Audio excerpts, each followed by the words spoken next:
IKEA-geitin fræga komin á sinn stað 12. árið í röð. Þessi stóra, næstum 2 tonna hálmgeit gleður landsmenn fyrir hver jól og hennar gætt allan sólarhringinn. Geitin stóra boðberi jólanna í hugum margra en hún hefur lent í ýmsu gegnum tíðina.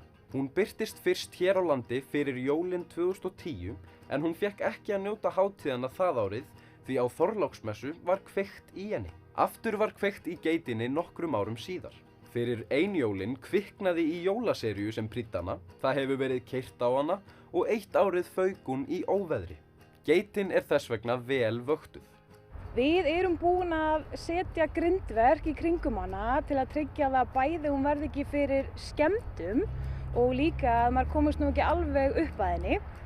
Auk þess sem öryggisverðir IKEA eru með myndavélar á henni allan sólarhringinn og sitja fysiskt fyrir framan hana í bíl og passa upp á að hún verði ekki fyrir einhverjir árás. Já. Þannig að geitarinnar vel gætt. Heldur betur. Hei! Hvað ertu að gera maður? Ég bara að taka bensín. Já, og það ekki. Ekki tresta mig.